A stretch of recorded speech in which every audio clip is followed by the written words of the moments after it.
How's it going? It's been nice meeting Josh and Kirby at the summer with you. Yeah. Yeah, it's awesome. Happy for her, proud of her. Okay, questions to Coach Enos.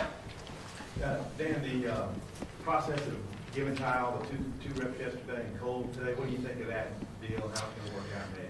Well, I think we just wanted to give them a day where they could kind of play themselves into a bit of a rhythm, you know.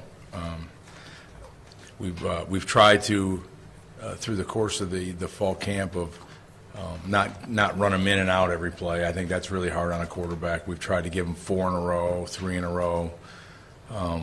But I think there's something to also be said for just having your whole day and get every rep with the twos, and you get all this, you know, the way we structure practice is that there'll be a lot of different critical areas that we need to work on, and so they'll be putting third and mediums, third and longs, they'll be put in the red zone. So a lot of different situations, and just kind of see how they respond and react. So I think it'll be good. Both the guys have been very good.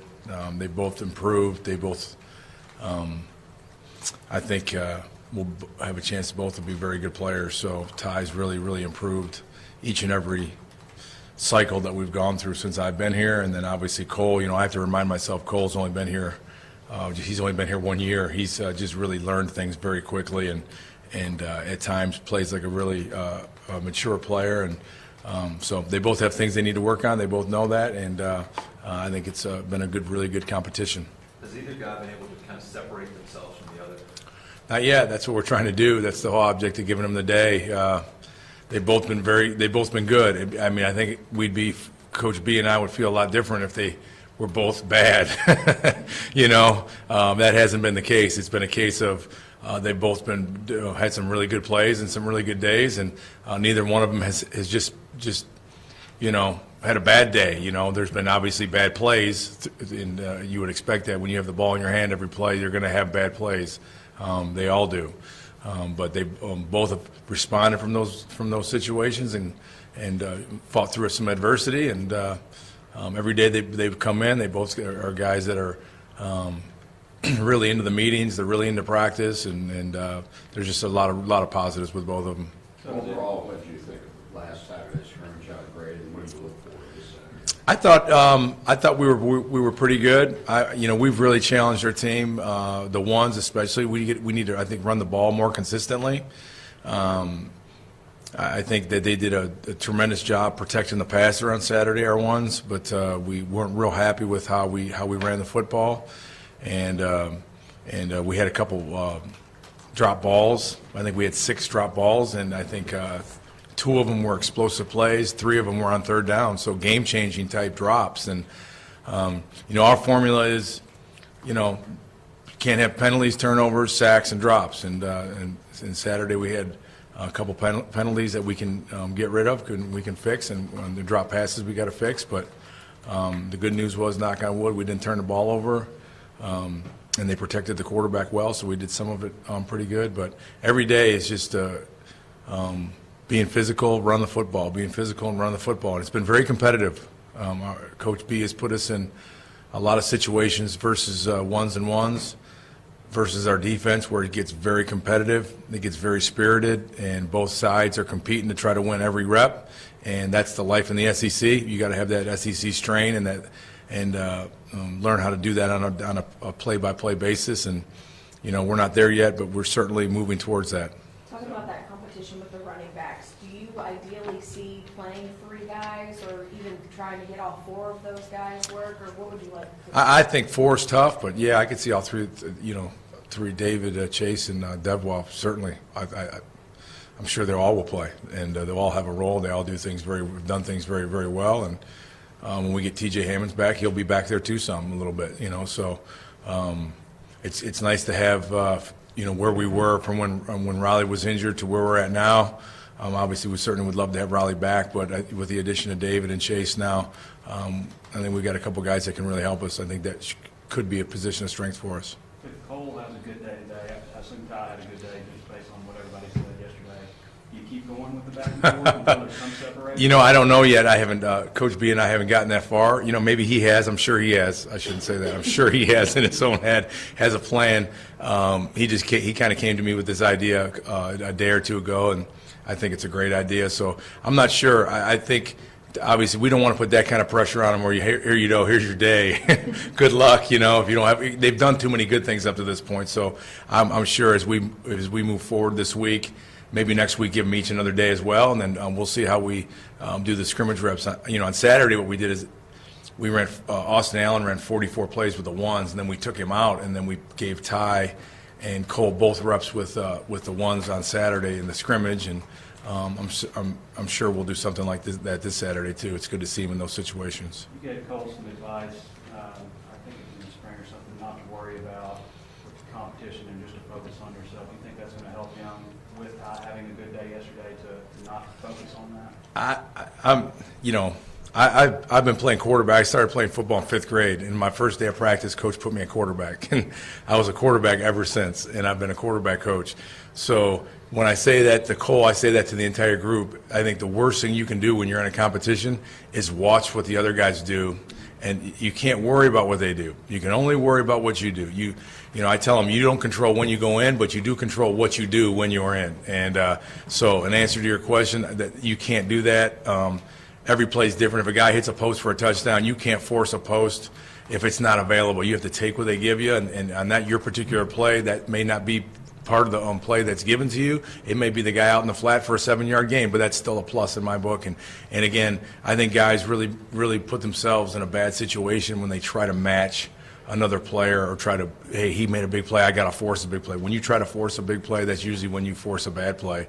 And, you know, I've seen Ty and Cole both do that already some this camp a little bit, where you go, what are you doing that for? And then when you go back and watch the tape, you go, oh, okay, so he did this and Austin did that. And so now everybody's trying to match each other. You know, you got to just go out there with a clean slate and just take what they give you. And if you don't hit any deep balls today and somebody hit one yesterday, that if that's not what you were supposed to do, then you just got to, you know, do what's given to you. And just like in a game, you got to take what they give you, and you got to let the offense work. Do you feel that whoever gets the number 2 job, you know, you're going to be good there? Yeah, I do. I think both those guys right now. I think if we had to use either one of them, I think our entire team and the entire organization would be confident they would give us a good chance to win. Michael Smith said Saturday that the fans might be worried about the receiving corps and everything, but he really doesn't worry about it. He thinks they're going to be productive guys. What's your take on that? Yeah, I think they got a chance to be pretty good. I've seen steady improvement is the best thing I can say.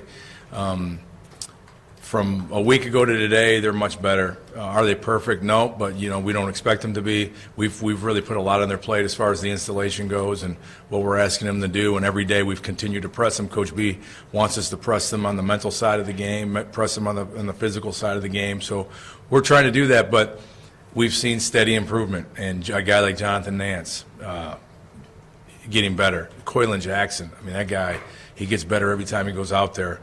Jordan Jones continues to make plays. LaMichael Petway is getting better. Gary Cross. I mean, I could go up and down. Devion Warren yesterday had some wild plays as far as a couple of them he didn't get the ball, but just watching the routes on tape after the quarterbacks are even pointing them out. Like, look at him. So, again, there's a lot of talent there. Here's what I like about the group. They've been very focused. They've worked extremely hard.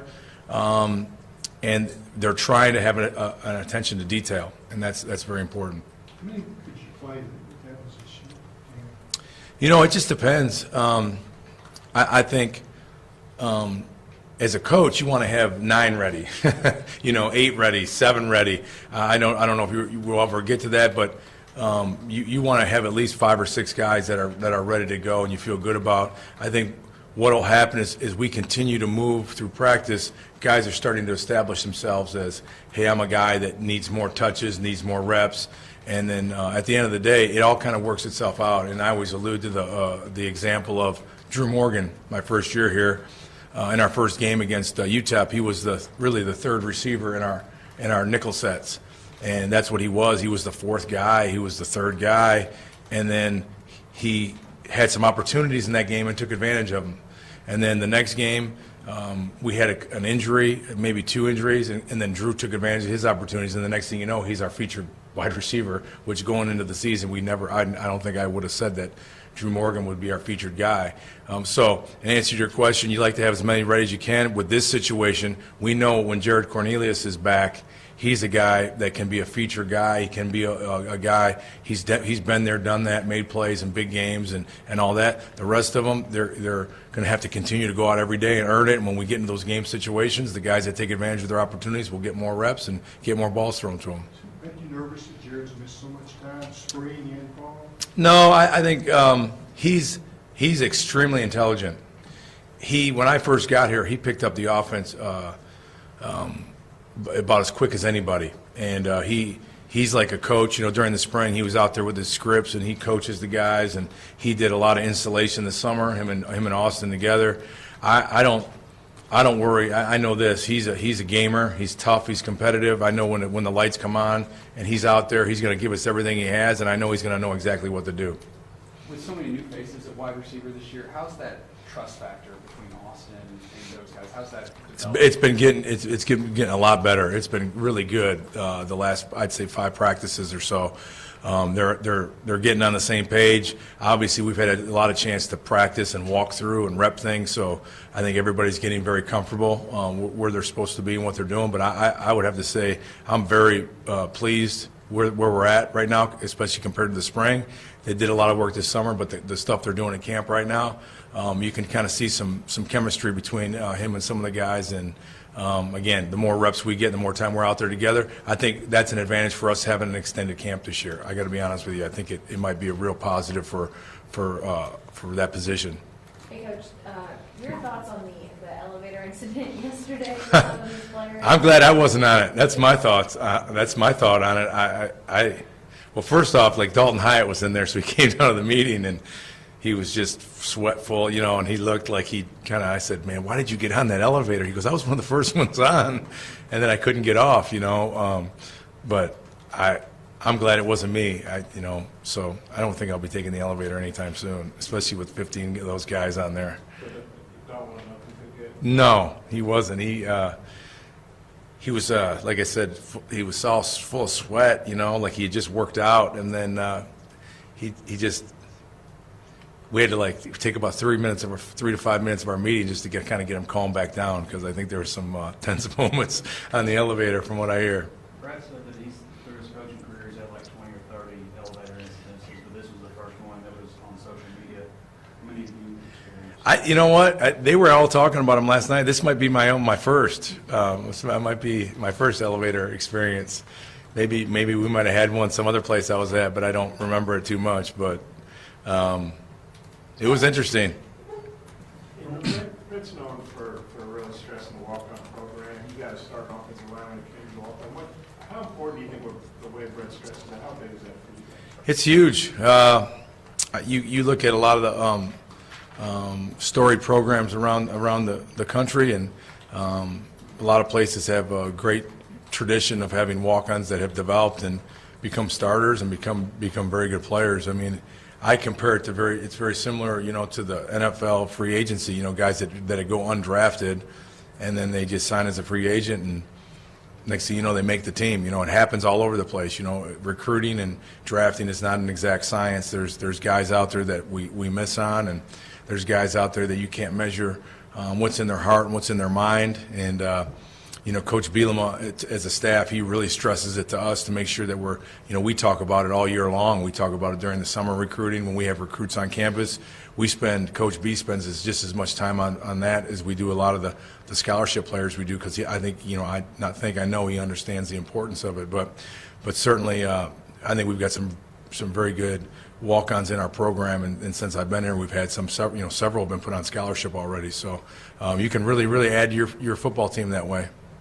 Mark, from what we've seen on the tight end, it looks like Cantrell and O'Grady 1 and 2. Is that kind of where you are? And who's rising up? Who's making plays behind? Grayson Gunner's been getting some reps with the ones too. Jeremy Patton is back, and he got some reps with the ones yesterday, and he'll continue to. So that is still sorting itself out. Jack Krause will play. Will Gregg was actually performing very well, and then he had a concussion, so he's missed several practices. So I think that's a fluid situation. It's going to continue to work itself out here over the next 2 weeks. Dan, this is a little bit off the wall. Brett brought his baby, his daughter in. What have you seen from him in the last few weeks, from your dad, and your father? Yeah,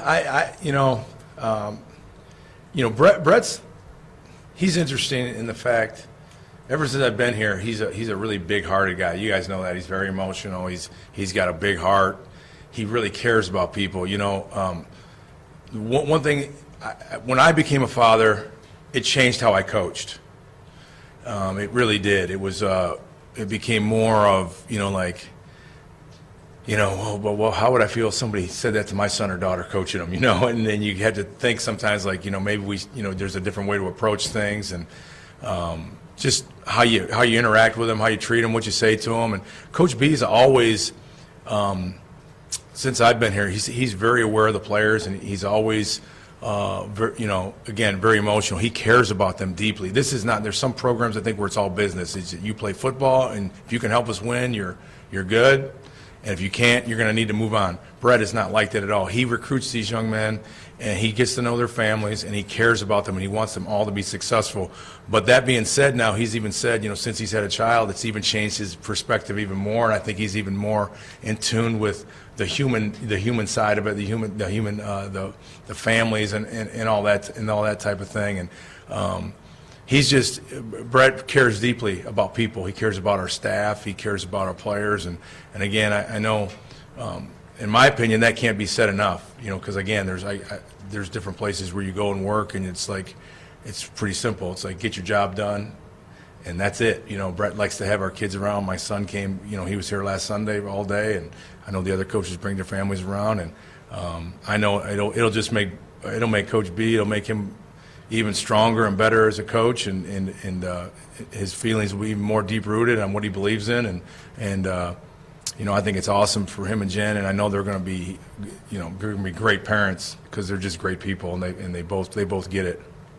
For you, typically giving out scholarships to be on the receiving end for your daughter, what is that experience been like for you? That was awesome too. It was.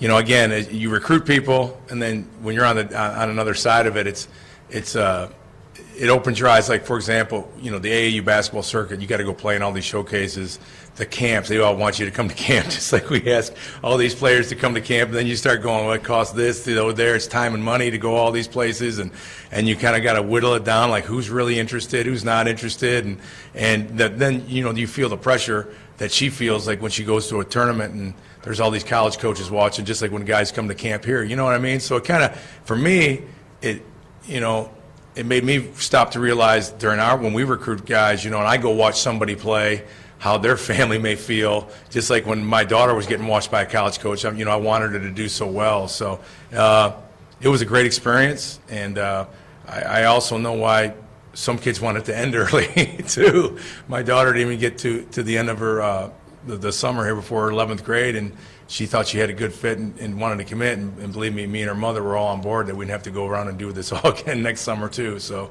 it was a great experience, and we're very proud of her. Yeah, thanks, Coach. Thank you. Everybody.